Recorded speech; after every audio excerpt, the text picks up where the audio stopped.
There is a moment in almost every Greek myth just before everything changes. A door not yet opened, a jar not yet unsealed, a single backward glance not yet taken. And the strange, quiet cruelty of these old stories is that the people inside them never know they are standing in that moment. They only know it afterward, looking back, when the door is open and the jar is empty and the glance has already been given away. Tonight we are going to stand in 8 of those moments together. 8 stories, one after another, from the loud and famous to the soft and half forgotten. You do not need to remember any of them in the morning. That is not what tonight is for. Good evening, and welcome back. Before we begin, if these long nights of storytelling have been keeping you company, a like on this video helps more than you'd think, and subscribing means the next one finds you without you having to look. Let me know where in the world you're listening from tonight. We'll start where the Greeks like to start, with a boy who should never have survived his own childhood. Long before he was a hero, before anyone carved his face into stone or hung his name on a cluster of stars, Perseus was an infant in a wooden chest, drifting on open water with his mother's arms around him. The chest had been sealed and pushed out to sea by his own grandfather, a king named Acrisius, who ruled the old city of Argos. Acrisius had wanted a son. He had gone to an oracle to ask how he might get one, and the oracle, in the way of oracles, had answered a question he had not asked. "You will have no son," the god said through the priestess, "but your daughter will have one, and that boy will kill you." Now, there are 2 ways a person can respond to a prophecy like that. Acrisius chose the way that almost every Greek king chooses, which is also without fail the way that makes the prophecy come true. He built a prison for his daughter. Some tellings say it was a chamber of bronze sunk into the earth beneath his courtyard. Others say a tower with a single opening high in the ceiling, where the sky came in and nothing else did. Either way, the intention was identical. If Danae never met a man, she could never bear a son, and if she never bore a son, the old king would never die by his grandson's hand. It was a plan built entirely out of walls, and it had exactly one flaw, which is that walls do not mean very much to Zeus. He came to her, the stories say, as a shower of gold, not gold coins, not treasure, but light itself made molten, pouring down through that single high opening and filling the dark room until the shadows in the corners went pale. There is an older, colder version of this tale, in which no god came at all, in which the father of the child was simply a man, a rival prince who found the way in, and the golden rain was a story invented afterward to make an ugly truth beautiful. Both versions survive. The Greeks kept them side by side and never bothered to choose. But the version that lasted, the one the painters loved, is the one with the light. And so a child was born inside a room where no child was supposed to be possible. Acrisius heard the crying. That is the detail that always stays with me, the ordinary domestic sound of a baby crying somewhere it should not be, floating up out of the ground in a courtyard where a king was trying to feel safe. He could not bring himself to kill them outright. Killing your own blood in the Greek world brought consequences that made a prophecy look mild. So he chose the coward's compromise. He put his daughter and his infant grandson into a wooden chest, nailed it shut, and had it carried down to the shore and pushed out onto the water. And he told himself that whatever happened next was the sea's decision, and not his. Picture that chest. Picture the inside of it, which the stories rarely do. Dark, close, smelling of pitch and salt. A young woman holding a baby against her chest, feeling the whole world tilt and drop and tilt again beneath her, hearing the water on the other side of the wood, so close that it might as well have been in the room with her. She did not know if the chest would hold. She did not know how long a person could last in there. She sang to him. That is one of the loveliest lines in all of the surviving poetry about her. A mother in a sealed box on a black sea, singing quietly to a baby who has no idea that anything is wrong, telling him to sleep, telling him that the sea sleeps too, telling him that if he only knew what she knew, he would be listening with a different kind of ear. The chest did not sink. It drifted for a night and a day, and perhaps longer, and eventually it came in on the tide at a small stony island called Seriphos, where a fisherman named Dictys was working his nets in the shallows. He hauled the chest in the way he would have hauled anything else that came out of the water, expecting timber or cargo, and he broke it open and found a living woman and a living child inside. He took them home, that is all. No reward asked. No god came down to praise him.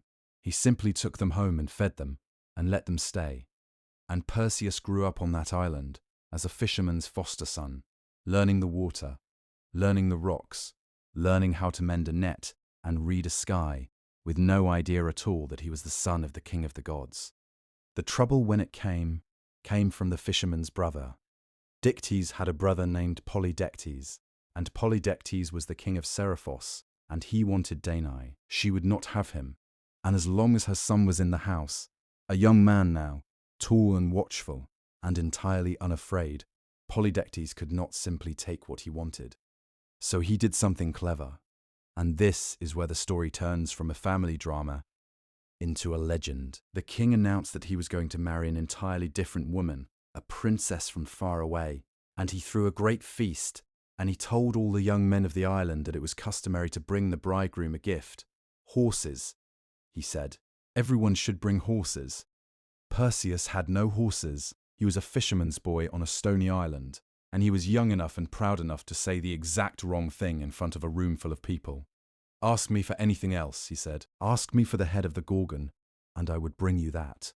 The room went quiet. Polydectes smiled and said, "That will do nicely."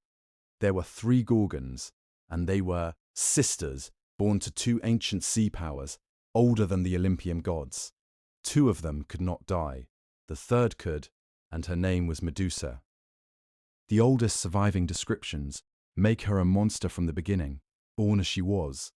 One of 3 terrible sisters, with wings of gold, and hands of bronze and living serpents wound through their hair, whose gaze turned anything that met it into stone, but a much later telling, the one most people carry in their heads today, gives her a different beginning. In that version, she was a girl once, beautiful, with hair so lovely that people came from other towns to look at it, and she served in the temple of Athena, and in that temple the god of the sea took her against her will, and the goddess, in a decision that people have been arguing about for 2,000 years, punished not the god but the girl, and turned her hair to snakes and her gaze to poison, and sent her away to live at the edge of the world, where nothing could ever look at her again.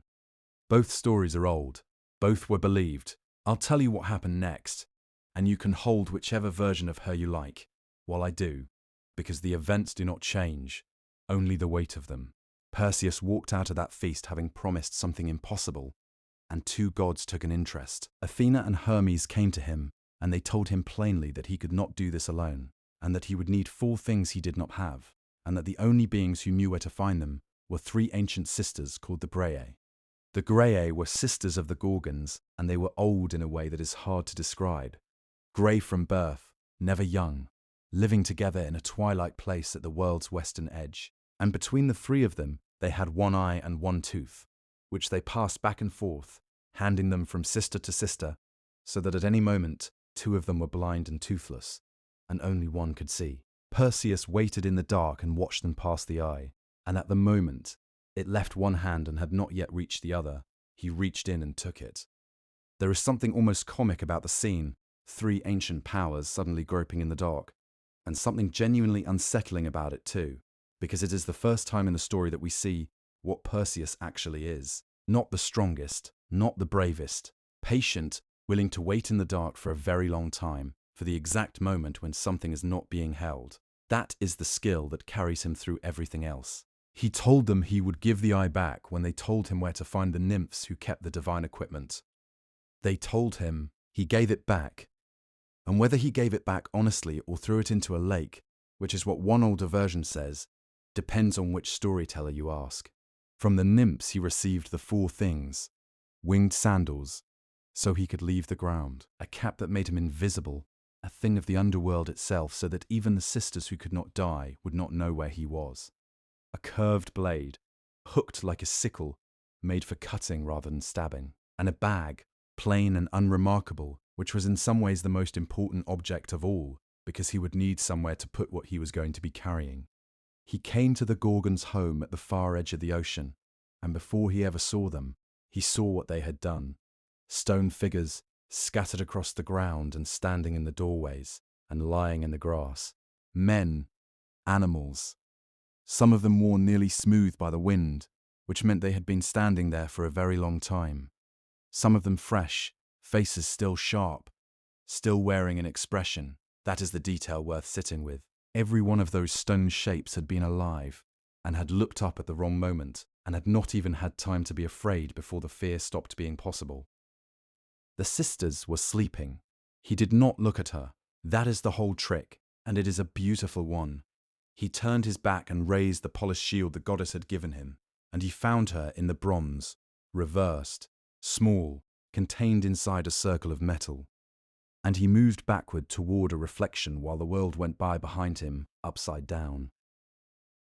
He struck once with the hooked blade, and two things came out of the wound, which is one of the strangest and most unexpected moments in all of Greek myth. A winged horse, white, enormous, unfolding into the air, and a young man with a golden sword. Both of them had been inside her, children of the sea god, waiting. The horse was Pegasus. He shook himself free and rose into the sky and left, and he would carry other heroes on other days, and his name outlived nearly everyone in this story. Perseus put what he had come for into the bag without looking at it, and the two immortal sisters woke, and they came after him screaming, and he pulled the dark cap down over his head and vanished out of the world's sight and ran. Think about what that chase must have been. Two immortal things with golden wings, quartering the sky above a plain full of statues, hunting for something they could hear but could not see. They could not be killed. They could not be outlasted. They could only be lost. And he was invisible, and he had the sandals, and he went out over the water and kept going and did not look behind him until the noise of them was gone. There is an old detail attached to that flight that I have always liked because it explains something. As he went south over the deserts of Africa with the bag over his shoulder, blood dripped from it, and where each drop struck the sand, a snake came up out of the ground. That, the storytellers said, is why the North African desert is full of vipers, and why they are the particular kinds of vipers that they are. A hero passed overhead once in a hurry, and the land has been dangerous ever since. There is another episode from the same journey, and it belongs to the later tellings rather than the older ones. He came, they say, to the edge of the world in the far west, where a Titan stood holding up the whole weight of the sky on his shoulders. Perseus asked for a night's lodging, as travelers did. The Titan refused him, roughly, because of an old prophecy about a son of Zeus who would come one day and steal his golden fruit. And Perseus, who was tired and who was carrying the most dangerous object in the world, said, "Very well, then let me at least give you a small gift," and turned his own face away, and held it up. And that is how the mountains at the western edge of the known world came by their name, which they still have. A giant turned to stone, with a forest for a beard, and ridges for shoulders, holding up the sky forever, because he would not let a young man sleep in his garden. He went home the long way, and this is where the story gives us its quietest, strangest image. Flying above the coast of a kingdom in the far south, he saw something white against the dark rock of a headland, down where the surf came in. He came lower, and it was a girl, chained to the stone at the waterline, alone, with the tide coming up around her ankles. Her name was Andromeda, and she was a princess, and she was there because of something her mother had said. Her mother, Cassiopeia, had boasted out loud that her daughter's beauty outshone the sea nymphs, the daughters of the deep. It was the kind of remark a proud parent makes at a dinner table. And the sea heard it. The god of the sea sent a flood, and then he sent something living up out of the deep water to work its way along the coast, and the kingdom began to die. An oracle was asked. The oracle gave the answer that oracles give. Chain the girl to the rock, and give her to the water, and the water will be satisfied. Her father did it. That is the part people forget. Her father, the king, walked his own daughter down to the sea and locked her to the stone himself, because the alternative was the end of everything he ruled, and he could not find a third door.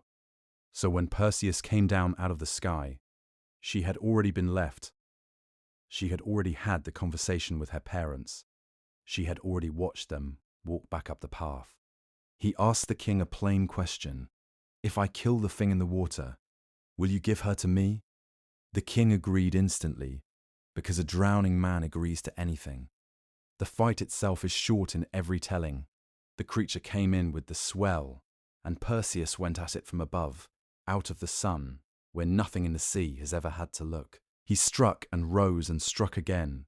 In one lovely version, his winged sandals got so heavy with spray that he could no longer trust them, and he had to brace himself on a rock that the waves were washing over, and finish the work by hand.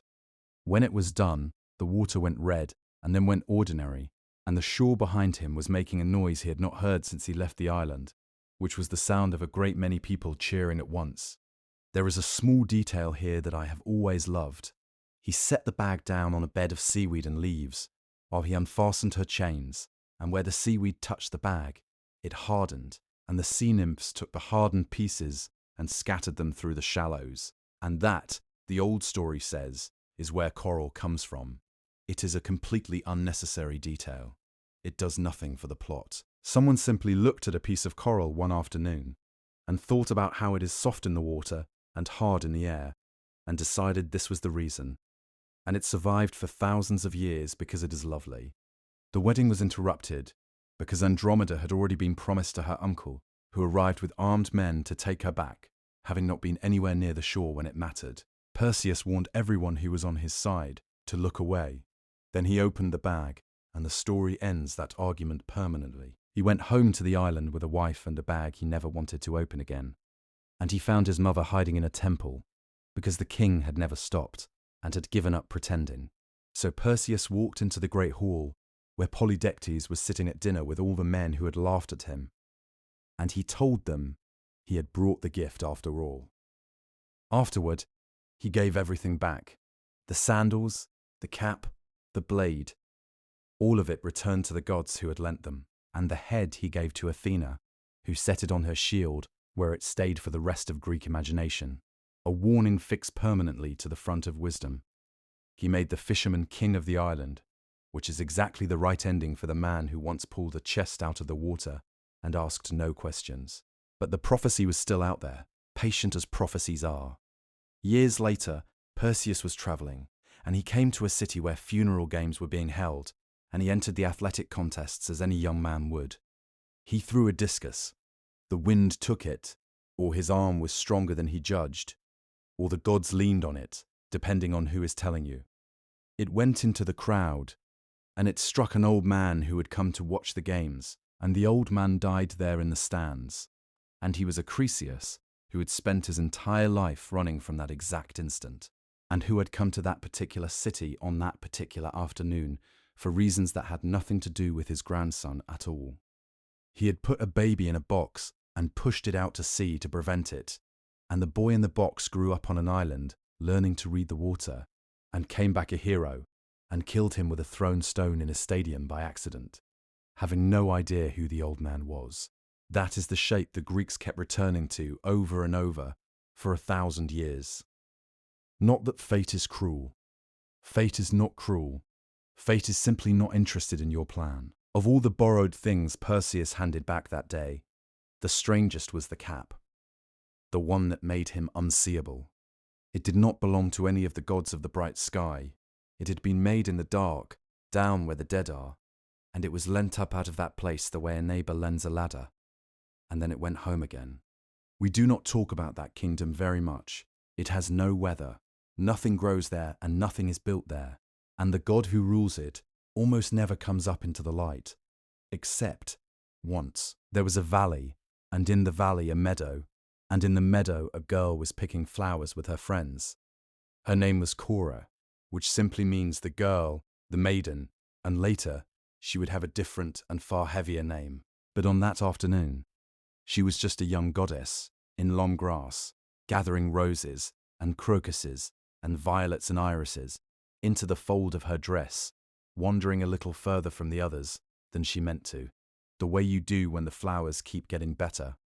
And then she saw one she had never seen before. It was growing by itself, apart from everything else, 100 blooms on a single stem, and the scent of it went out across the whole meadow and made the sky and the sea and the earth itself go quiet and glad. It was the most beautiful thing in the field, and it had been put there, grown deliberately by the earth, at the request of the sky, as a favour to the god below. It was bait, and it was working. She reached for it with both hands, and the ground opened, not a crack, not a slow tearing, but the whole plane of the earth coming apart at once, and out of it came horses, black and immortal, and a golden chariot, and the god of the dead with the reins in his hands. He took her up. She screamed for her father as loudly as she could, and her father heard her and did nothing, because her father had already agreed to this, and the earth closed over the place where she had been, and the flowers she had gathered spilled out of her dress, and after a moment the meadow was exactly as it had been, except that a girl was no longer in it. Nobody saw. That is the horror at the center of this story, and it is a very human horror. There were friends only a little way off in the same field. None of them had been looking in the right direction. 2 witnesses heard the cry, and both of them were far away, an old goddess of crossroads and dark places, sitting in her cave, who heard the sound but did not see the source, and the sun, who sees everything and says nothing unless asked. Her mother was Demeter, and Demeter was the reason anything grew. She came running when she heard the cry, and she found the field empty, and she began to search. For 9 days she searched, and this is where the story stops being a myth about gods and becomes something anyone who has ever lost someone will recognize immediately. She did not eat, she did not wash, she did not sleep. She carried torches, 1 in each hand, and she walked through the nights as well as the days, over land and water, asking. Nobody could tell her anything. Not one god, not one man, not one bird would say a true word to her.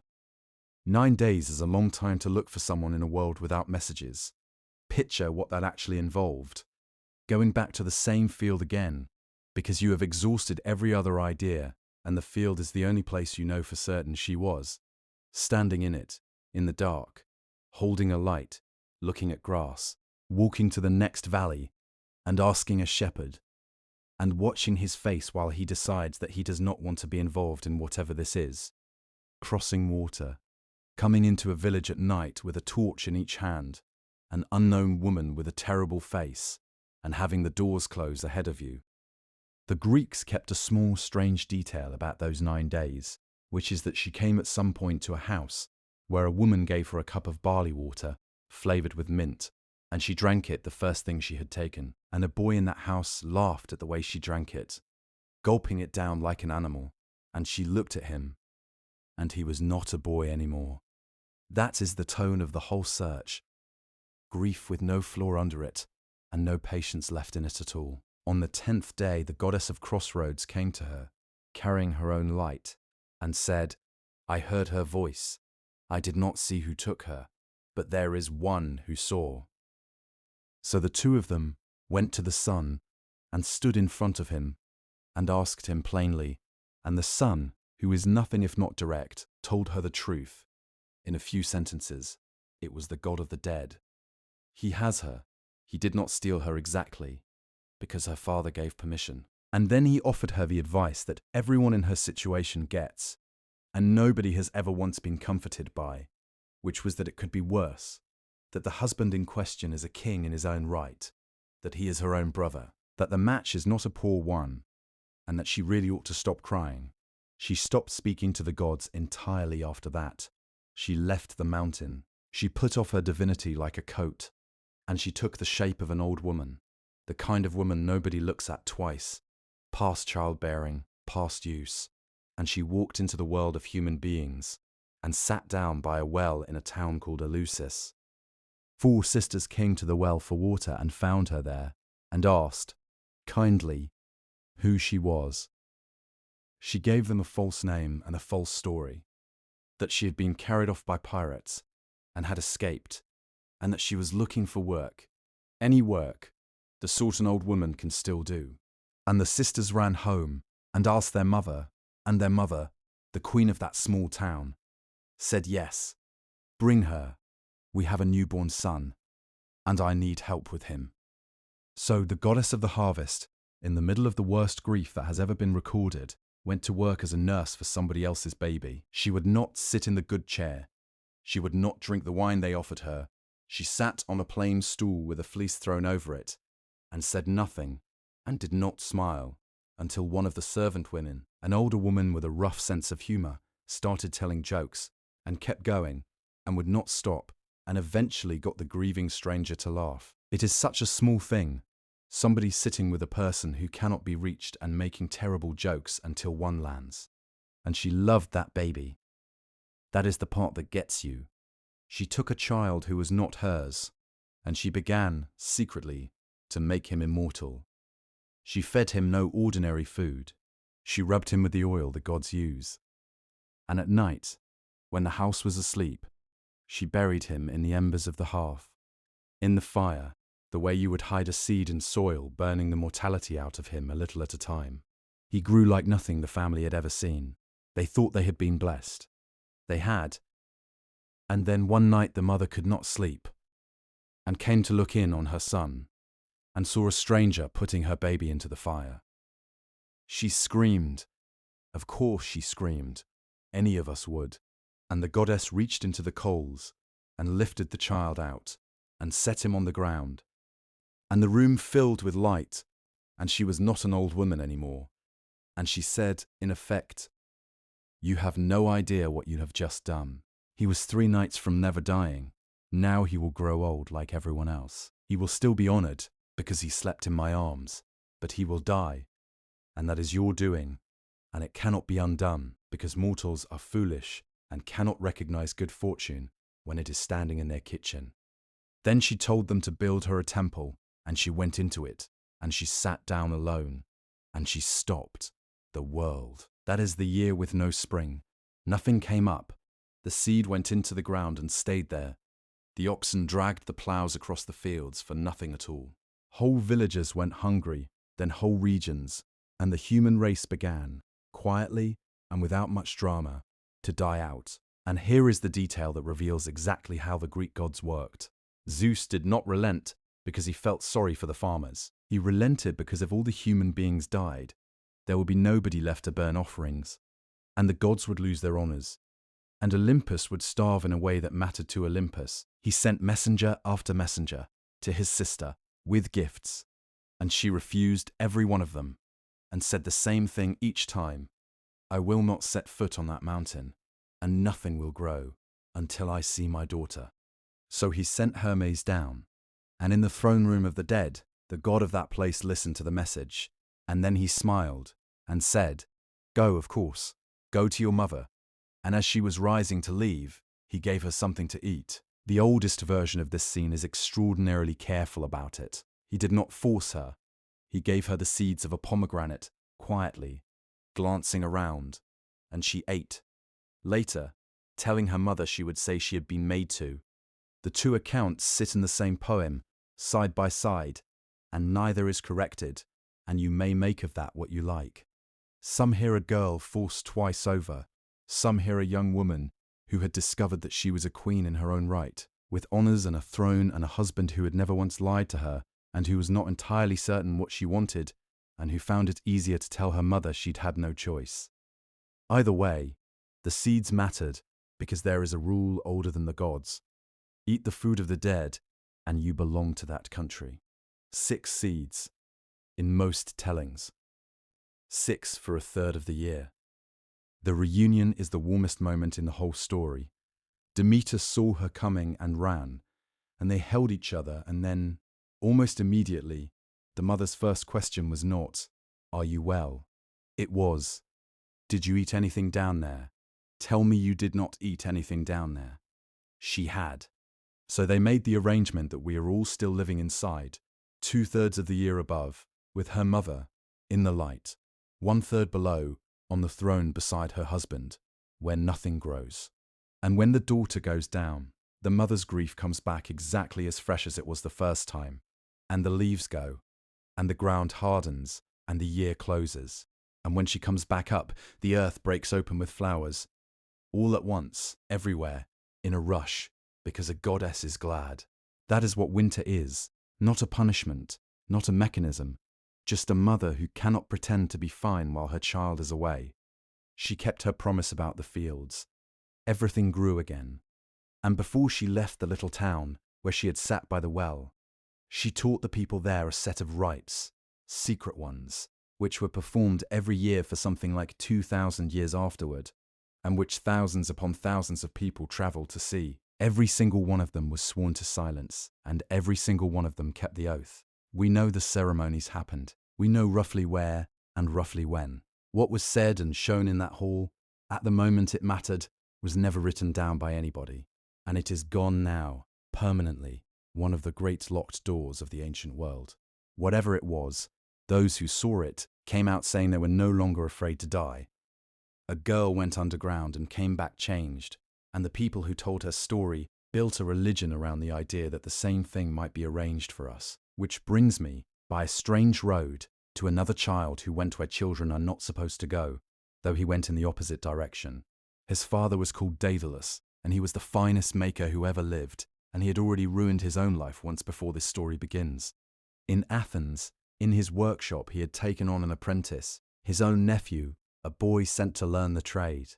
And the boy was better than him. Not eventually, immediately. He looked at the spine of a fish, and went away and came back having invented the saw. He took 2 iron arms and joined them at a pivot so that one stood still, while the other swung, and invented the compass, which is to say that a child in his uncle's workshop casually invented the tool that every builder on earth would use for the next several thousand years. And Daedalus, the greatest craftsman in the world, could not bear it. He took the boy up onto the high rock above the city, and he pushed him off it. A goddess caught the child in mid-air and turned him into a partridge before he struck the ground. And there is a wonderful, terrible detail attached to it. The partridge does not fly high.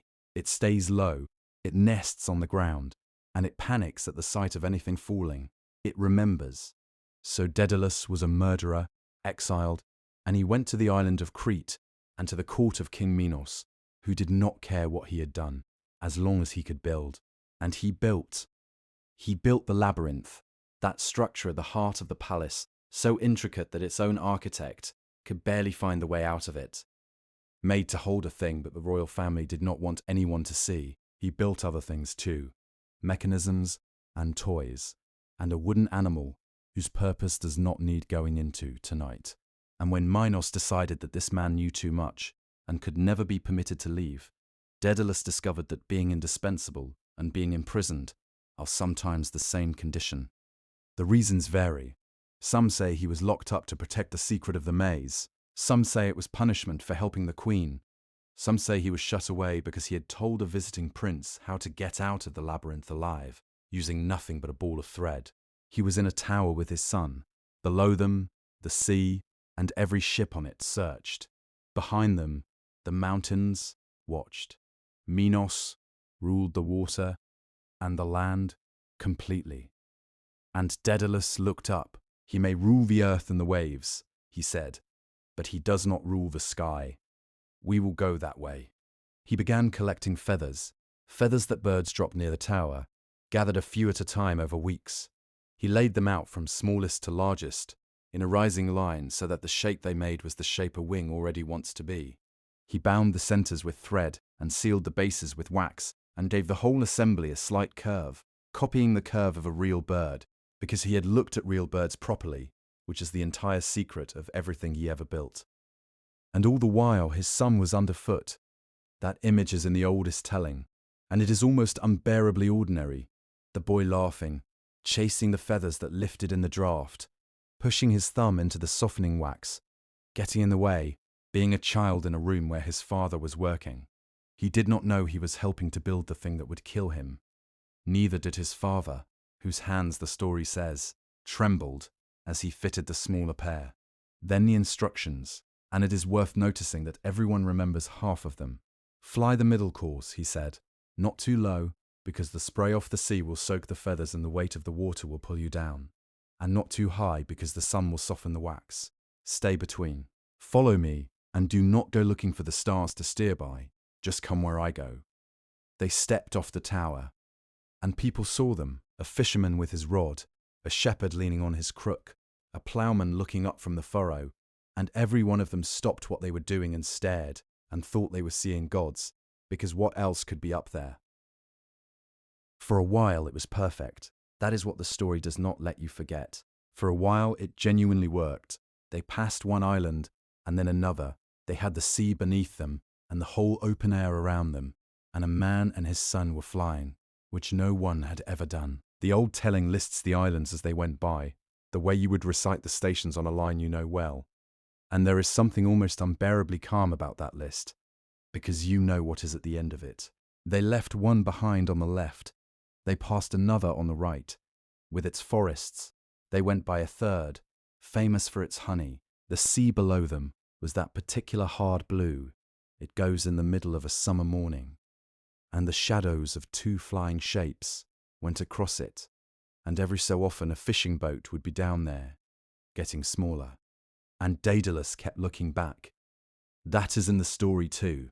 He kept turning his head to check on the boy, over and over, the way a parent does on a long walk.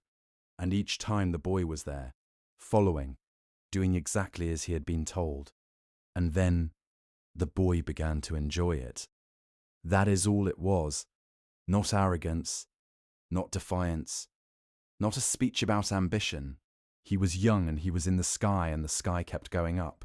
He rose because rising felt extraordinary, and because the thing he had been told to fear was not, in that moment, frightening at all. He climbed, drawn upward, and the sun came onto his back and stayed there, and the wax that held the whole beautiful arrangement together began to give. The feathers went first, a few at a time, so that for one horrible stretch he was still flying, just less well. He beat his arms harder. There was nothing on them any more. The air he had been holding onto was not holding anything back. He fell, calling his father's name, and the water closed.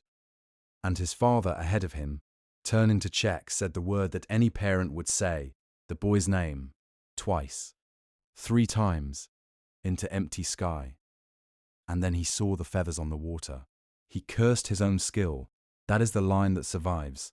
And it is the whole point of the man, not grief for a son, first, but hatred of the craft that had made the escape possible. He came down on an island and buried what the sea gave back.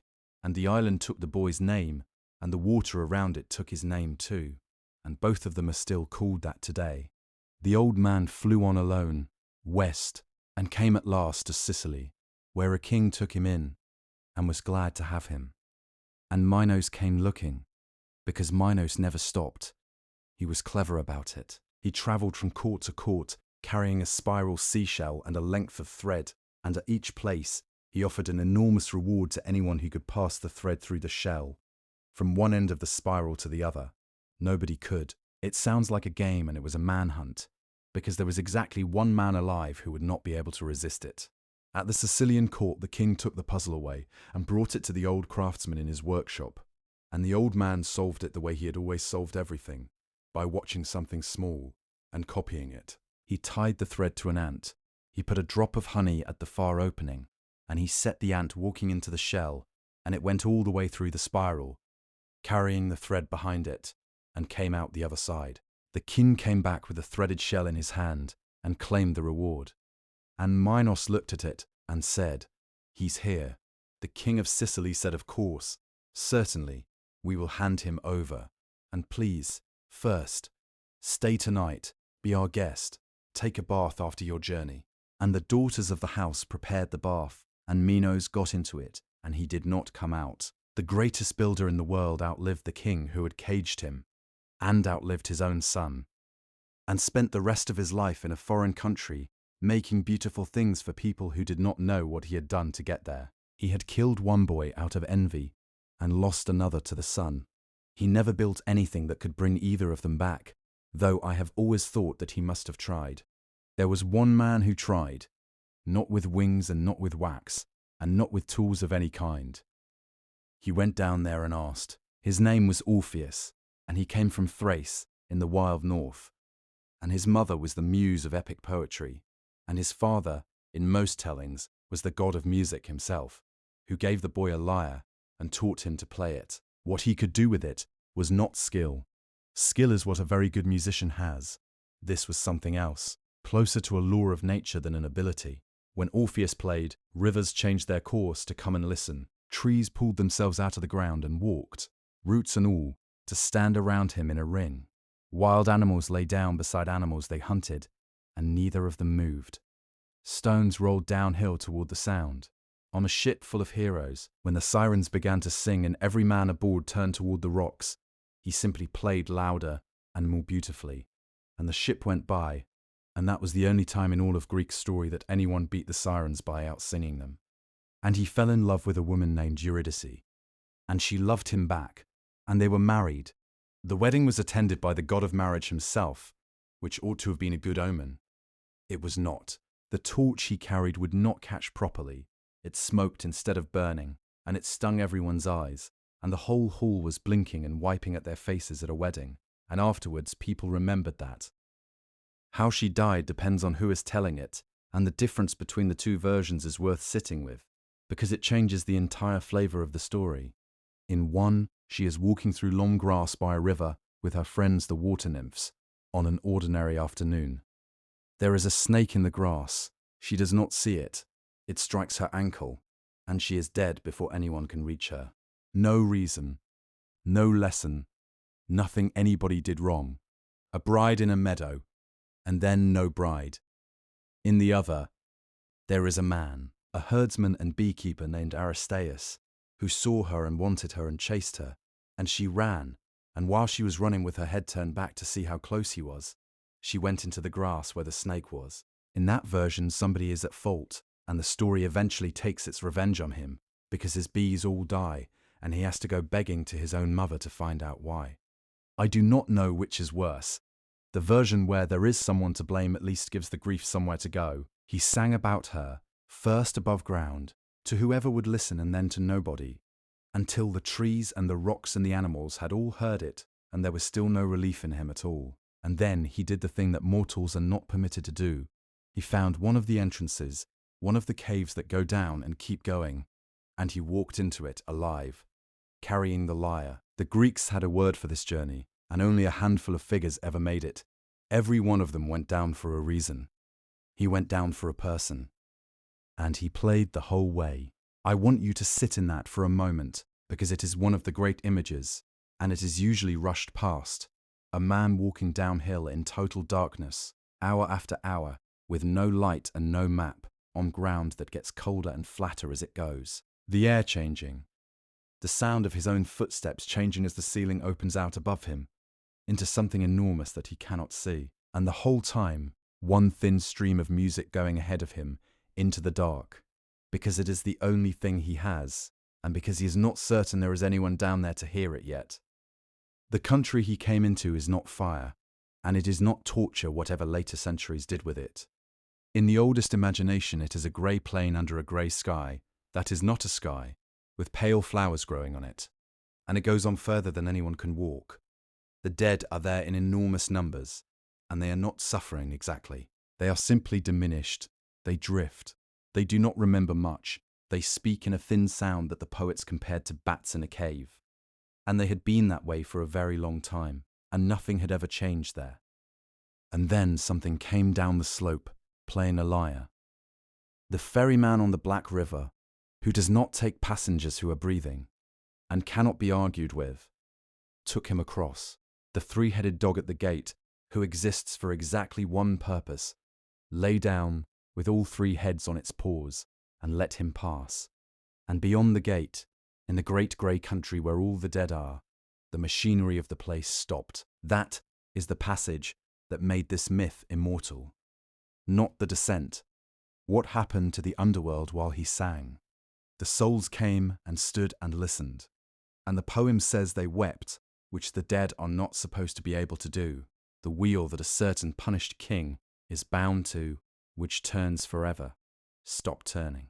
The man standing up to his chin in water that always recedes when he bends to drink, stopped reaching for it. The one endlessly pushing the stone sat down on his stone. The vultures at the giant's liver lifted their heads. The women condemned to fill a leaking jar for eternity put down their vessels and stood there with wet hands, listening, For the length of one song, nobody in hell was in pain. And then he came to the two thrones at the center and sang directly to the king and queen of the dead. His argument was not clever. That is why it worked. He did not claim she had been taken unjustly, because she had not. He said, I know where I am. I know what you are. I did not come to steal or to fight anything or to look at anything I shouldn't. I came because she died too early, and the thread was cut before it was finished. Give her back to me for the years she should have had, and if you will not, then keep us both, because I am not going back up alone. And then, the line that undoes everyone. You took her, but you, two of all beings should understand this, because you were joined by love as well. The queen of the dead had been a girl in a meadow once. They granted it. There is no record of anyone else ever being granted it. And they attached one condition, which was so small and so simple that it must have sounded like nothing at all. She will follow you up. Do not turn around. Not once, not until you are both out under the sky. Look back before that, and the gift is void. So they went up. Consider the walk. It is long, it is uphill, it is completely dark, and it is silent, because the dead do not make noise when they move. She was behind him. He could not hear her feet. There was no way to check. He had only the word of a god, and thousands of steps to take, and every single one of them was a decision to keep believing. He almost made it. He was near the top. In one version, he had already come out into the light himself, and only she was still in the tunnel, a few paces short. And he turned. Why? The two great tellings give two different reasons, and they are both perfectly true about human beings. One says he was seized by a sudden madness, a lapse, a moment of not thinking, the kind of failure of self-control that no amount of talent protects anyone from, and calls it, plainly, the carelessness of a lover. The other says he was afraid she was fading, that he had begun to doubt, that the fear of having been tricked and the desperate need to see her had wound around each other until he could not stand it for one more step, fearing she was slipping and hungry to look. He turned, and she was there, and she was already going.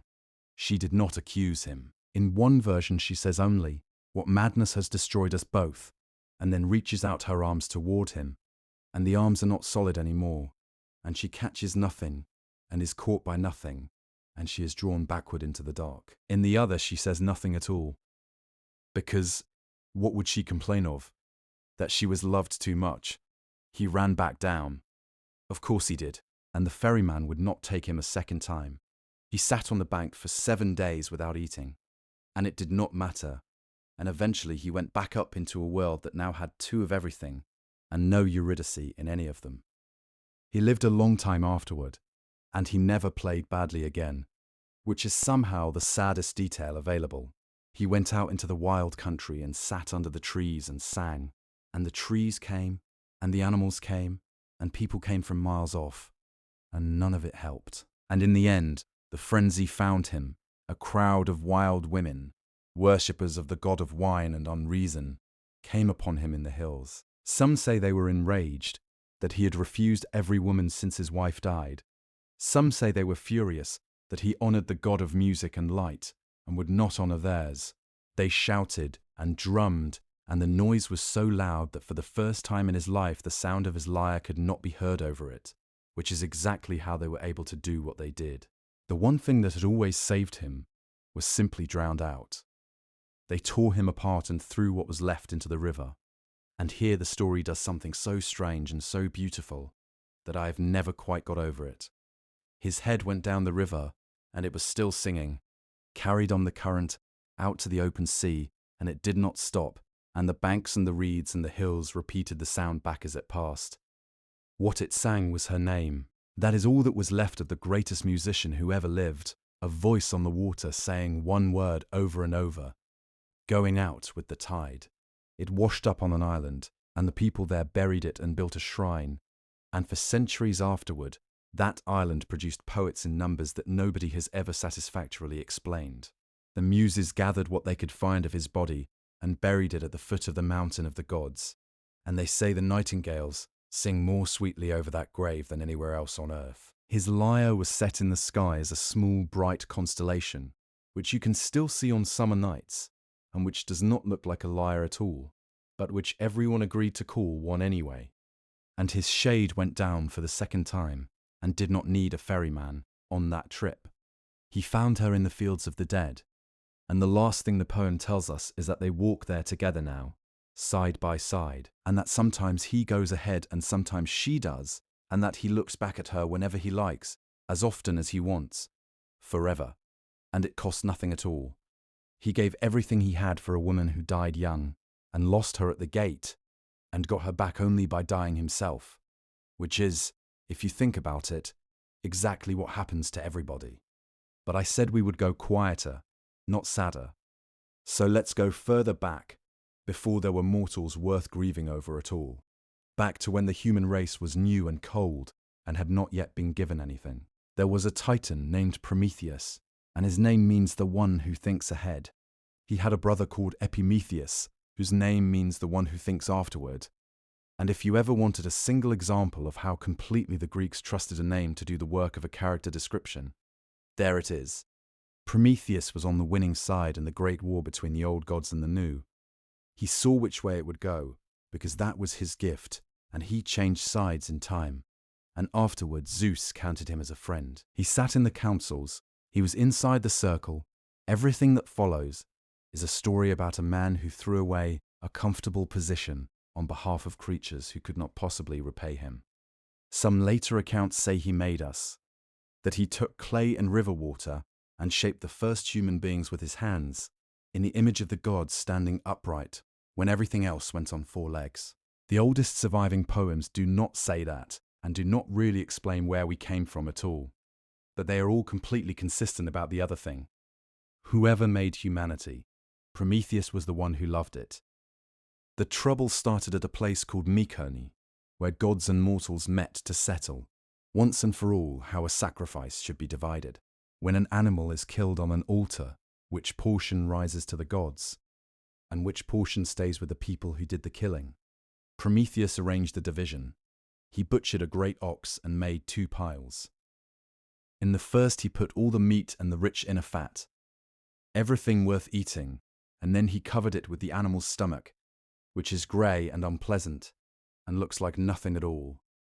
In the second he put the bare bones, and he dressed them in glistening white fat, and arranged them beautifully, so that the pile shone. Then he invited the king of the gods to choose first. Zeus chose the shining one, and opened it, and found bones. Now, the poem that tells us this is careful, and slightly nervous, at this exact moment.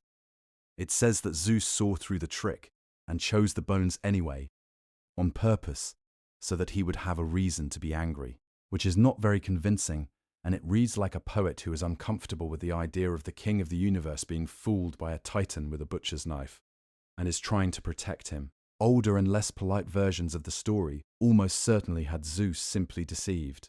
Make of that what you will. Either way, it settled the custom permanently, which is why for the whole of Greek history, the gods received the bones and the fat and the smoke, and the people at the altar took the meat home and ate it. Every sacrifice for 1,000 years was a reenactment of the afternoon a titan tricked heaven on our behalf. Zeus took the fire away. That is the retaliation, and it is exactly proportional in a divine sort of way. Very well. You eat well. Eat it raw. Sit in the dark. He hid fire from human beings, and the world got very cold, and people huddled in the dark eating cold meat, and could not cook or smelt or forge, or warm a child, and the whole long climb of human civilization stopped before it had properly started, and Prometheus stole it back. He hid it inside a fennel stalk, which is a lovely, specific practical detail. The dry stalk of the giant fennel has a soft pith inside that will hold a coal smouldering for hours without the outside of the stalk catching light. Shepherds genuinely carried fire that way. So the greatest theft in mythology was accomplished with a piece of standard countryside equipment. He came down with it, and the story says that Zeus looked out from the mountain that night and saw the fires. Not one, everywhere, scattered across the dark, spreading as one household lit another. the whole world coming up in points of light. And there is a version of this story, written for the stage generations later, in which Prometheus is given a long speech about what he actually handed over. And it is worth repeating, because it makes clear that the gift was never really about warmth. Before I came, he says, they had eyes and could not see. They had ears and could not hear. They lived like ants in caves at the bottom of the ground, in holes without sunlight, and they did everything without meaning to, the way you do things in a dream. They could not tell winter from spring from harvest, because they had no way of marking the year, so I showed them the rising and setting of the stars, and gave them number, which is the cleverest of all the tools, and writing, so that memory could be put down outside a head and kept. I harnessed the animals for them, he says, and put a yoke on the horse, and taught them to build the ships that go out over the sea with wings of cloth. When they fell sick, they had nothing at all, no ointment, no drink, no salve, and simply wasted. So I showed them how to mix medicines that hold off every disease. I taught them how to read dreams and omens and the flight of birds, and I showed them what was under the ground, the bronze and iron and silver and gold. And I will not pretend that any of it was easy. Every art that human beings have, he finishes, came from Prometheus. It is a boast, and it is the boast of a defendant at his own trial. But the point underneath it is a serious one, and the Greeks understood it perfectly. Fire is not comfort. Fire is metallurgy, and pottery, and medicine, and cooking, and the forge and the lamp that lets you work after dark. Give the species fire, and you have given it every single thing it will ever build, which is exactly why the king of the gods had taken it away.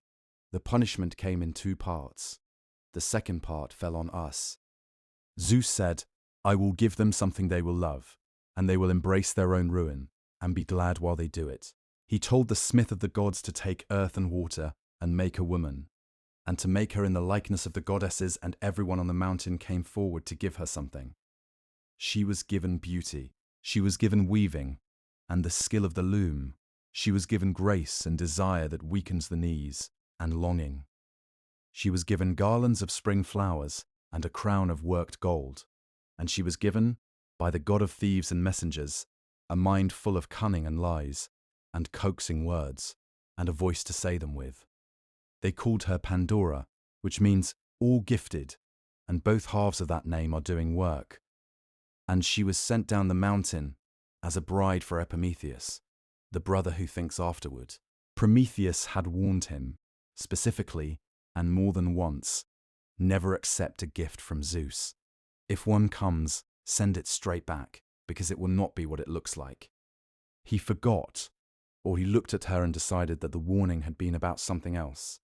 He took her in, and married her, and only afterward, when the harm was already in the house, did he understand.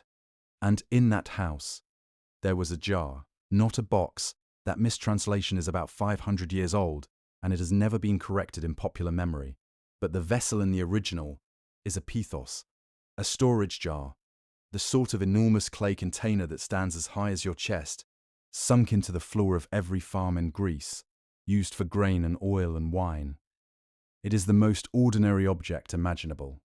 There was one in every kitchen in the ancient world. Where it came from, the oldest telling does not say. Some later accounts say she brought it with her. Others say it was already in the house, that Prometheus himself had put it there for safekeeping, and told his brother to leave it alone. She lifted the lid. The poem does not tell us why, and that silence is remarkable. No temptation is described, no whisper, no forbidding. She lifted the great lid with her own hands, and out came everything. Sickness came out, toil, the kind that wears a body down, grief, old age, hunger, and hatred, and the thousand miseries that move through the world by day and by night. And the poem adds one last detail about them that is more frightening than any of the rest. Zeus took away their voices. They are silent. They come to you without any sound, and you never hear them approaching, and that is why nobody gets a warning. Before that day, the poem says, people lived free of hardship and free of disease, and grew old slowly, and died without much pain. She got the lid back on, and one thing was still inside. Its name was Elpis, which is usually translated as hope, and the closing image of this story is one that scholars have been arguing about for as long as there have been scholars. Everything harmful got out, and roams the earth.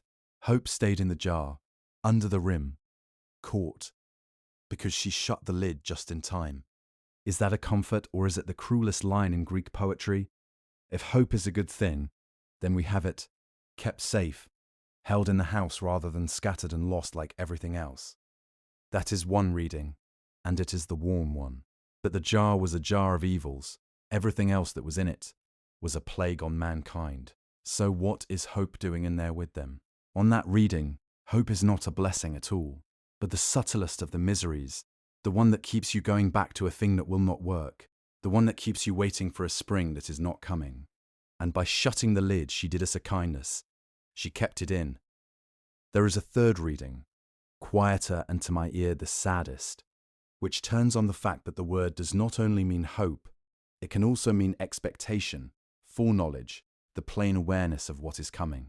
In that reading, what stayed sealed in the jar was our ability to see our own future. We got the sickness and the aging and the dying. We were spared the knowledge of when. Nobody has ever settled it.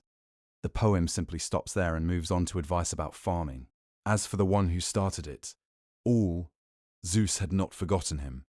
Prometheus was arrested by two grim divine officers, whose names are Power and Force, and taken to the mountains at the eastern edge of the world, and there the smith of the gods, weeping and saying openly that he did not want to do it, chained his own kinsman to the rock with bonds that could not be broken, and drove a shaft through him to hold him there. And every day an eagle came.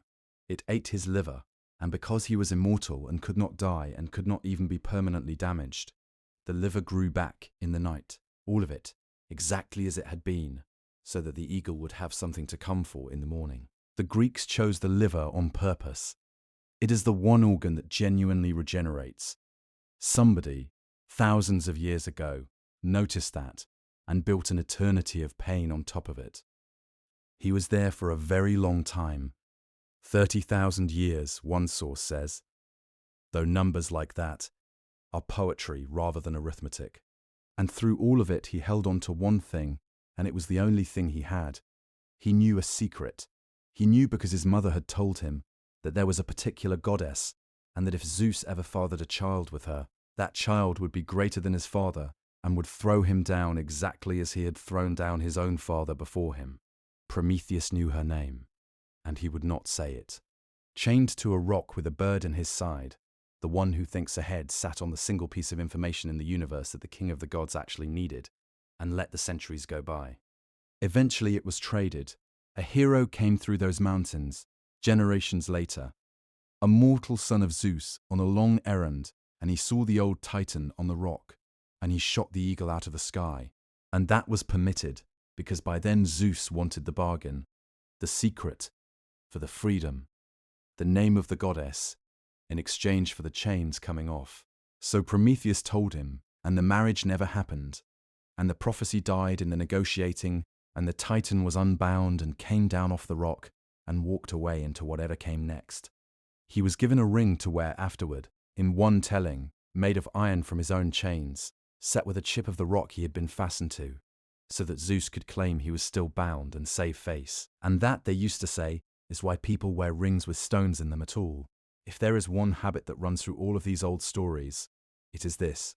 The Greeks loved a punishment shaped exactly like the crime, the eagle at the liver of the one who gave away the fire that lets us cook, the maze builder trapped in a tower, the king who feared his grandson, killed by a stone thrown in a game. Nothing is ever random in these tellings, even when it looks random, and if you want to know what a person did, you can very often work backward from what happened to them. Which brings us to a nymph who talked too much. Her name was Echo, and before any of this, she was simply one of the mountain nymphs, and she was known for one thing. She was wonderful company. She could talk. She could hold a conversation going for hours, spinning it out, one story leading to another, so charming and so effortless that whoever she was talking to would look up eventually and be astonished at how much of the afternoon had gone. And she used it to help her friends, because Zeus, as we have already seen more than once tonight, spent a great deal of his time on the mountainsides, among the nymphs, and his wife Hera spent a great deal of hers looking for him. And when Hera came up the mountain, Echo would go down to meet her and greet her warmly, and start a story, and the story would go on.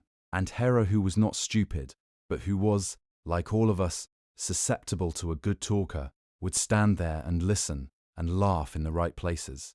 And behind her, out of sight, the other nymphs would slip away down the far side of the hill and be gone by the time the conversation ended. She was a lookout. That is all she ever did. When Hera worked it out, she did not shout, and she did not strike her. And the punishment she chose is one of the most inventive in all of mythology. She said, "You have used your tongue to deceive me, so you will keep it, and it will be almost useless. From now on you may not speak first. You may not begin anything. You will have no words of your own at all. When somebody else speaks, you may repeat their last few words back to them. And that is all you will ever say again." Think about what that actually means. Not silence, which at least has dignity. She could still make sound. She simply could never originate one. Every thought she had for the rest of her life had to be smuggled out inside somebody else's sentence, using their words, in the order they chose, and only the ending of it. And then, as these things go, she fell in love. He was 16 years old, and his name was Narcissus, and he was the son of a river god and a water nymph, and he was so beautiful that people stopped in the road. His mother had asked a prophet about him when he was a baby, "Will he live a long life?" And the prophet, who was blind and famously never wrong, gave one of the strangest answers ever recorded. "Yes, he will live to be old, as long as he never comes to know himself," which sounds, to modern ears, like the opposite of good advice. Every philosopher who came afterward in that country would carve "Know yourself" over the temple doors and call it the beginning of wisdom. And here is a prophecy that says, "For this, one, that will be the end." He grew up desired by absolutely everyone, boys and girls alike, and he refused all of them, not gently either. There was a hardness in him, a cold satisfaction in being wanted and not wanting, and he sent them away, one after another, without appearing to feel anything much about it. And Echo saw him in the woods, hunting, and the whole of her went out to him at once, and she could not say a word. So she followed him, through the trees, keeping close, aching to speak, forced to wait for him to say something first, hoping he would say something she could use.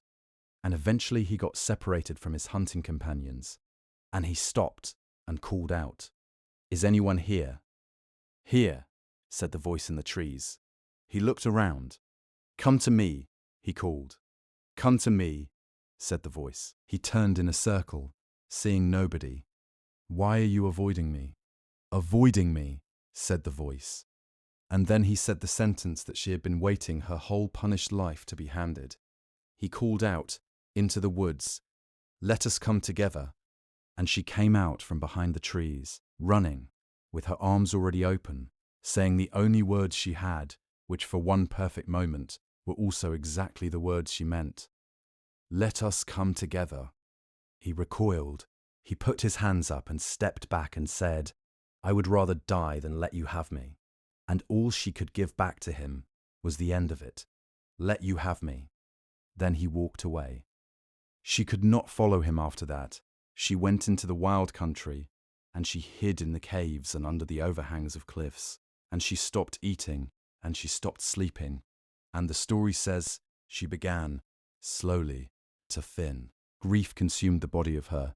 Her flesh went first, then her bones became stone and settled into the hillside, and after a long while, there was nothing left of her anywhere on earth, except the sound.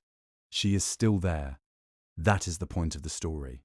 When you shout across a valley and something answers you, that is a person, and she is repeating what you said because it is the only thing she has ever been allowed to do, and she has been doing it for 3,000 years, and she loved him even after all of it. That is the detail I always come back to. She was still there, in the rocks, watching, when the rest of the story happened, because someone else that Narcissus had rejected, a young man this time, had finally had enough, and lifted his hands to the sky and prayed a very particular prayer. Not, let him suffer. Not, let him be hurt. Let him love. And let him not be able to have the thing he loves. And the goddess of retribution heard it and judged it fair. There was a pool in those woods. The description of it is one of the loveliest things in ancient poetry, and it is worth going slowly over, because the entire trap is in the setting. It was a spring of clear water, silver, absolutely still. No shepherd had ever brought a flock to it. No goat had drunk from it. No wild animal, no bird had ever landed on it. No branch had ever fallen in. Grass grew all around it, fed by the water, and the trees stood close enough to keep the sun off it all day, so that it never warmed, and never rippled, and never clouded. It was, in other words, a perfect mirror, in a world with almost no mirrors at all. And he came to it, hot and tired from hunting, and knelt down at the edge to drink, and a face came up out of the water to meet him. He fell in love with it immediately and completely. And here is the thing that people forget about this story. He did not know, not at first, and not for a long time. He thought he was looking at somebody else. He thought there was a boy in the water, some spirit of the pool, extraordinary, luminous, gazing back at him with the exact same longing on his face, reaching up whenever he reached down. He talked to it, he praised it, he told it he loved it, and every time he leaned in to kiss the water, the surface broke and the boy shattered into rings, and he had to wait, keeping perfectly still, until the water settled and the beloved face came slowly back together. "Why do you run from me?" he asked it. "I am not ugly. Others have wanted me. You smile when I smile. You reach out when I reach out. Your lips move as though you are speaking, though I cannot hear the words. What is between us? There is no sea between us, no mountain, no locked gate. There is only a little water." And then, eventually, he understood. That is the moment. Not the falling in love, which is only strange. The understanding, which is unbearable. He said out loud, "It is me. I am the one I want. I carry what I am looking for. My own riches have made me poor." And in the line that has outlived everything else in the poem, "I wish that what I love was somewhere else." He could not leave. He knew exactly what it was.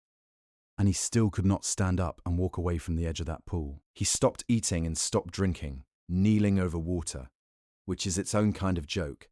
And he wasted where he lay, and the beauty that had been the whole of his life went out of him like colour out of cloth.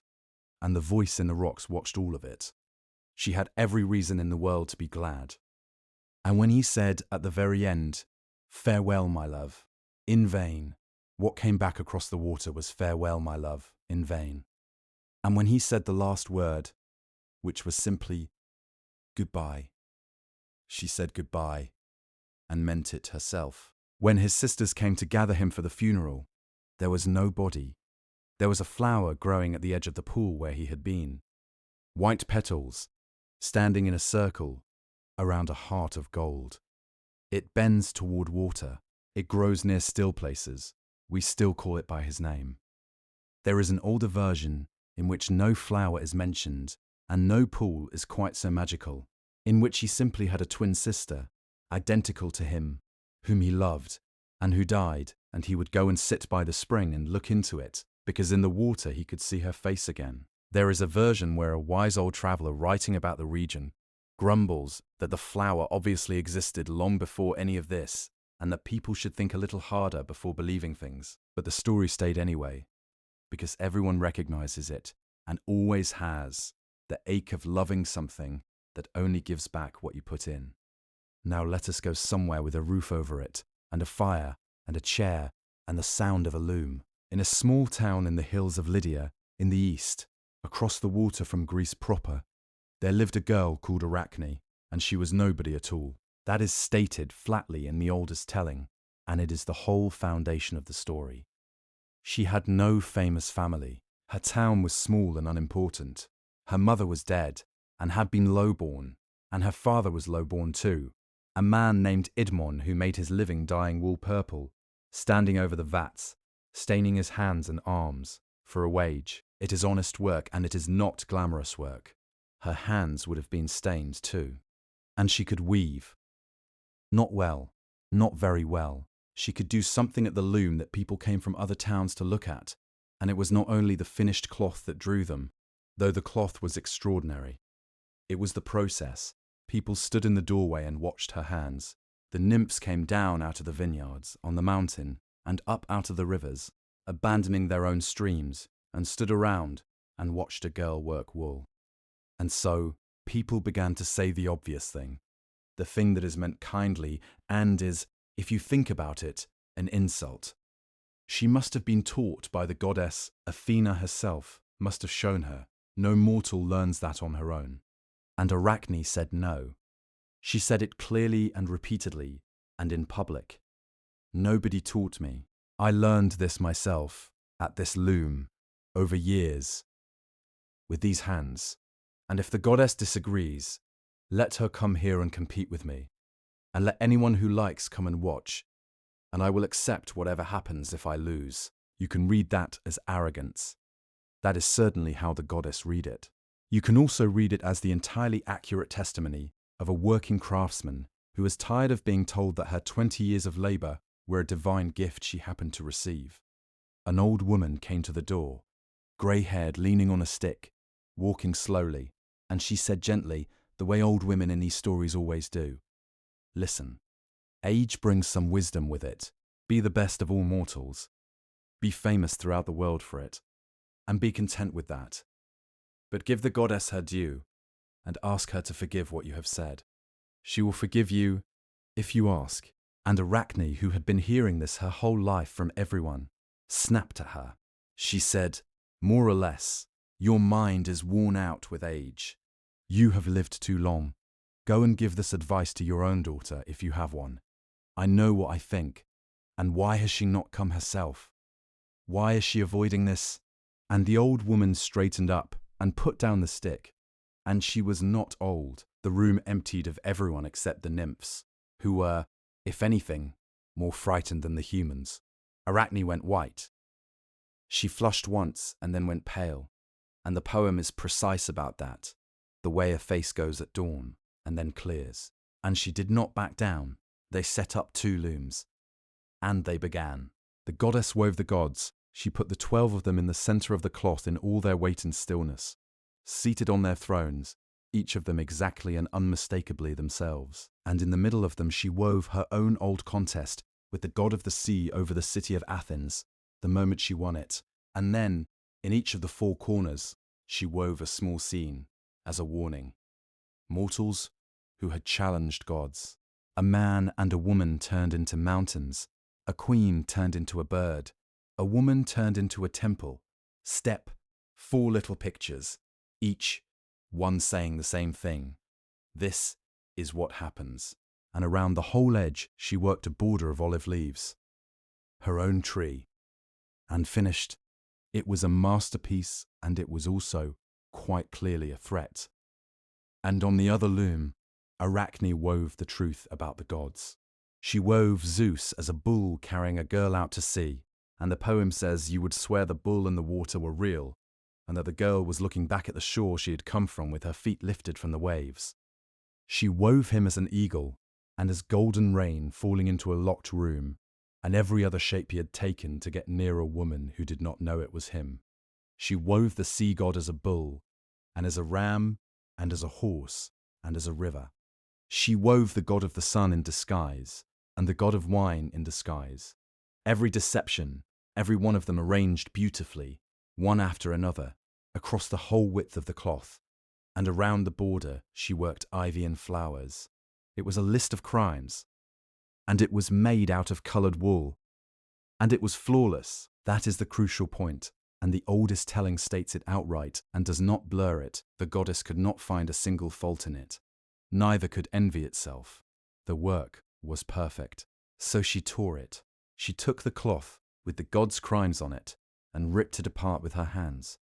And then she took the boxwood shuttle from her loom and struck the girl with it. 3 times, 4 times, across the forehead. And Arachne, who had been right and who had been beaten for it, could not bear it. And in her despair, she tried to end her own life. And the goddess caught her, which is the strangest turn in the story, and people have been reading it two ways ever since. Was it pity? Or was it that a death would have been an escape, and an escape was not the point? She said, "Live, then. Live, and hang there, and so that you are not careless in the future, this same sentence will fall on your children, and on their children, to the last generation." And she sprinkled her with a bitter juice, and the girl's hair fell away, and her nose and her ears with it, and her head shrank down to almost nothing, and her whole body drew in and got small. Her long, clever fingers stayed and stuck to her sides and became legs, and everything that was left of her was a body and a thread, and she went on spinning. She is still working. That is what the story is for. Every web you have ever ducked under in a doorway, every one you have found in the morning across a gate with the dew on it, holding the light, is being made by the best weaver who ever lived, who is still at it, who never stopped, and who was never once told that the work was good. If you have never looked closely at a web, they are astonishing. Structurally, mathematically, they are far beyond anything a loom can do. She got better. It is worth noticing what this story does not do, because it is unusual. Most warnings against pride in Greek myth are straightforward. Somebody boasts, somebody is wrong, somebody is corrected. Here, the mortal is not wrong. She said she was the best, and she was the best, and the goddess of the craft came down in person to prove otherwise and could not. The punishment does not fall because Arachne overreached. It falls because she was right in public, and because what she chose to depict, when given the chance, was a catalogue of what the gods had actually done. The teller who preserved this story for us was writing in an empire, under a ruler who took a very close interest in what poets said about power, and who eventually sent him away to the edge of the world for reasons that have never been fully established. It is difficult to read a story about an artist destroyed for putting the wrong pictures in her work without wondering how personally he meant it. And there is one more thing in it that I find strangely comforting. The goddess could have simply destroyed her. She had every right to, and it would have taken a moment. Instead, she made her small, and kept her hands, and left her the thread, and sentenced her to go on doing the only thing she had ever wanted to do, forever, in every corner of every house on earth, for the rest of time. You can call that a curse if you like. Ask any weaver whether they would take it. A web needs stillness. That is the one condition. Any wind at all, and the work comes apart faster than it can be made, which is why you find the best ones in sheltered corners, in the lee of a wall on a morning when nothing is moving. There is one more story tonight, and it is a story about exactly that, about a stretch of days, once a year, when the wind is asked to stop. Alcyone was the daughter of the keeper of the winds. That is the first thing to know about her, and it matters at the end. Her father was the one who held them, all of them, the north wind and the south and the east and the west, shut up in a cave and let out at need. She had grown up with the sound of them behind stone. She married a king called Ceyx, who ruled a small kingdom in the north of Greece, and whose father was the morning star. So she was the daughter of the winds, and he was the son of the light that comes before dawn. And by every account they were simply, unspectacularly happy. There is not much drama in their marriage. They liked each other. That is the whole of it. The oldest and roughest version of the story says that they were so happy they got careless with it, and began, in private, and then not so privately, to call each other by the names of the king and queen of the gods. She called him Zeus, he called her Hera. It was a joke between two people who were pleased with their life, and the actual holders of those names did not think it was funny, and waited, and struck. The version that lasted has none of that in it. In the version everyone remembers, there is no blasphemy, no punishment, nothing anyone did wrong. There is only a man who needs to make a journey, and a wife who does not want him to go. His brother had died strangely, and there had been a run of dark omens in the kingdom, and Ceyx decided he would sail across the sea to consult a distant oracle and ask what the gods wanted from him. He would go by water, because the land route ran through dangerous country, and when he told her, she went cold to the bone. Her speech is one of the most quietly devastating things in ancient literature, because it is not prophetic and it is not hysterical. It is just a woman who knows something about wind. She said, "I know the sea. I know what it does. I have seen wrecked timbers on the beach, and I have read the names on empty tombs. And do not tell me my father can protect you, because I grew up in his house, and I have seen what happens when he lets them out. Once they are loose on open water, there is nothing anyone can do, not him, not you." And then she said the thing that people say, "If you have decided, then take me with you. Whatever happens, at least it happens to both of us at once." He would not. He said he could not put her through the voyage, and he swore by his father's own light that he would be back before the moon had twice filled itself. She stood on the shore and watched the ship go. She watched him at the stern waving until she could not tell which of the figures was him. She watched the ship until it was a shape, and then a mark, and then nothing. And then she stayed and watched the empty sailless horizon a while longer, and then she went home to an empty bed. The storm took them halfway across. The description of it goes on for pages in the fullest telling, and there is no need to go through all of it tonight. What matters is the character of it, not a punishment, not a monster, just weather, enormous and impersonal and completely uninterested in who was aboard. It began the way these things do, which is to say pleasantly. They rowed out of the harbour in the dark, with the oars coming up wet and silver, and at dawn a light breeze got up, and the crew were glad of it, and shipped the oars and put up the sail, and for most of a day they had exactly the voyage anyone would want. By evening the water was whitening. The captain shouted to take the sail down, and the wind took the order out of his mouth before half the crew heard it. Then the sea went up in walls. The ship climbed one and hung at the top of it long enough for everyone aboard to see how far down the other side went. The mast came apart. The steering oar was pulled out of the steersman's hands and went over the side and away. Rain came down so hard that it was impossible to tell where the sky stopped and the sea started, and the only light was lightning, which is a terrible way to see anything, because it shows you everything at once and then takes it away. And the men on that deck did what men do. Some worked, some prayed, some went quiet and held on to whatever was nearest, and every one of them, the poem says, was thinking about somebody at home and calling out names that the wind carried off in every direction except the right one. Sailors who had been at sea their whole lives roaring for their mothers, and Saix, who could have thought about anything at the end, thought about her. He held on to a piece of the broken ship for as long as he could. He prayed to his father, the morning star, and to his father-in-law, the keeper of the winds, and got no help from either. And what he asked for at the very last was not rescue. He asked that the sea carry his body to a shore where she would find it, so that she would have something to bury and would not spend the rest of her life waiting at a window. Then he said her name into the water, and the water took him. And at home, she did not know. That is the worst part of the story, and the truest. For days afterward she kept counting. She was choosing the clothes she would wear when he came back. She went every day to the temple of the goddess of marriage and prayed for the safety of a man who had already been dead for a week, asking over and over that he be kept from harm, that he come home, that he love no one else on his travels, praying for the safe return of a dead man. And the goddess, in the temple, listening, found she could not stand it. This was intolerable.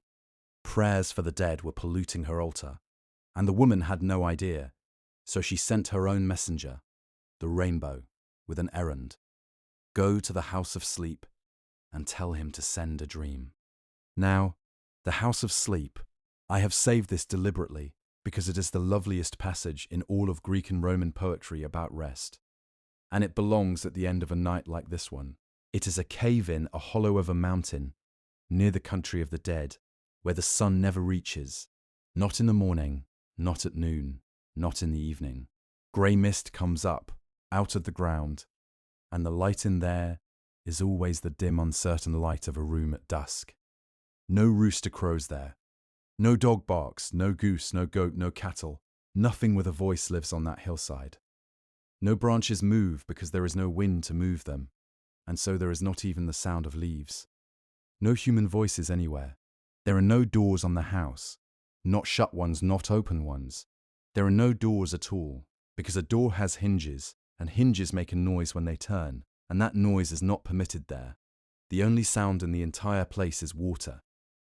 A stream runs out from the bottom of the cave, and it runs over pebbles, and it makes exactly the sound that water makes over pebbles, endlessly, and never any louder or any softer, and that murmur is what the whole house sleeps to. Outside the entrance poppies grow, thousands of them, and countless other drowsy herbs, and the night gathers their heaviness and carries it out over the world. And inside, in the middle, there is a bed. Black wood, dark hangings, dark soft coverings, and in it stretched out is the god of sleep himself, with his limbs loose and his head fallen to one side. And all around the bed, on the floor, in the corners, piled against the walls, there are dreams, hundreds of them, lying about imitating shapes, as many as there are ears of wheat in a field, or leaves on a wood, or grains of sand on a shore. The rainbow came into this room, and the light of her came in with her, which had never happened there before, and the whole house glowed. And the god of sleep struggled to open his eyes. He kept dropping his chin onto his chest. He kept slipping under. He raised himself onto an elbow and asked what she wanted, and then almost went under again while she was answering. She delivered the message and then had to leave quickly because she could feel it coming over her too, the heaviness climbing her, and she went out through the doorway that had no door and up into the sky. And the god of sleep, without getting up, reached over and chose one of his sons. He had many, one who takes the shapes of animals, one who becomes earth, and rock, and water, and trees. And this one, the eldest, whose particular art is people. He can be anyone. He gets the walk right, the voice, the way a person holds their shoulders, the exact expression that only that person makes. His name means the shaper of forms, and we still use it, and we still name the medicines that put people under after him. He went across the dark distance to the sleeping kingdom, and he laid off his own wings, and he took the shape of the king. And he stood by her bed as her husband drowned, pale, with the sea still in his hair, water running off him onto the floor, his beard heavy with it. And he leaned over her and said, "Do you know me, or has death changed my face too much? Look at me. This is your husband. Your prayers are no use, and I am not coming home. The south wind caught us in the middle of the sea. The ship broke. I called your name while the water was filling my mouth. And no one told you, so I have come to tell you myself. Get up, weep for me, put on the clothes people wear for the dead. Do not let me go down into that place unmourned." She reached out for him in the dream, and her arms went through him, and she cried out and woke herself with the sound of it. She was awake, and the room was empty, and she knew. She went down to the shore at first light. She went to the exact place where she had stood to watch him go, and she stood there again and said out loud, "To nobody, this is where he was when he left me, and here is where I stood." And she looked out at the water. And a long way off, there was something in the sea. She could not tell what it was at first. A shape, coming in slowly on the swell, further out than she could see clearly. She watched it come closer. She thought, "It is a body." She thought, some poor man, and she felt sorry for him, whoever he was, and for whatever wife of his did not know yet. And it came closer, and it was him. She ran out along the breakwater, the stone arm of the harbour that people had piled up to break the force of the waves, all the way to the end of it, and she did not stop at the end of it. She threw herself out over the water toward him, and she did not fall. Winds came out from her. She went over the surface of the sea with a strange new cry coming out of her, thin and sorrowful, and it was a bird's cry, and her mouth had narrowed into a beak, and she was flying. The gods had been watching after all. She came down onto the floating body of her husband and folded her wings around him and kissed his cold face with a beak that could not do it properly. And whether he felt it, or whether it was only the sea lifting him, nobody who saw it could say for certain. But he moved, and then he rose, and he was a bird too, and the two of them went off low over the water together, and they are still there. Kingfishers. That is what they became, the halcyon, in the old word, and the old word is where we get the phrase, Because every winter, for a stretch of days around the shortest day of the year, 7 days before it, and 7 after it, the birds nest, and the nest floats on the open sea, and the eggs sit in it, and nothing disturbs them. Because her father is the keeper of the winds, and once a year, for 2 weeks in the deepest part of winter, he shuts them all up in the cave, and holds them there, all 4 of them, and does not let a single one out, so that his daughter can raise her children on the water. That is what a halcyon days are, not a metaphor for a good time in the past, which is how the phrase is used now. It is a fortnight of enforced calm in the worst season of the year, arranged by a father for a daughter, so that something small can be safe on the sea. Sailors used to know it, they watched for it, and they planned around it. A flat, glassy, windless stretch of winter days, with no storms in them at all. And the reason was a wedding that ended in the water, and a god who could not think of anything else to give. So there it is. 8 stories, and the night has got on without us. A boy in a chest on the sea, who grew up to be a constellation. A girl who reached for one flower too many, and became a queen of the dead, and whose mother stops the world every year rather than pretend she is fine. A father who built wings that worked, and a boy who used them exactly as any of us would have. A musician who was granted the one impossible thing, and lost it, in the last 100 steps. A titan who went hungry on a rock for 30,000 years because he thought we were worth a fire. A woman who opened a jar and let out everything except one thing that we still cannot agree about. A voice in a valley that only ever repeats. A weaver who was right and was punished for it, and who is still working in your doorway. And 2 birds on a flat sea in the middle of winter. None of them get what they want, or if they do, they get it in a shape they did not recognize. That is not pessimism.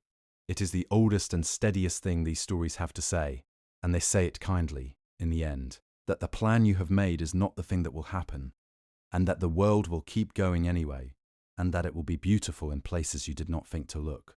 The wind is holding off tonight, the nest is on the water, and nothing is coming for it. Sleep well, and I will see you again next time.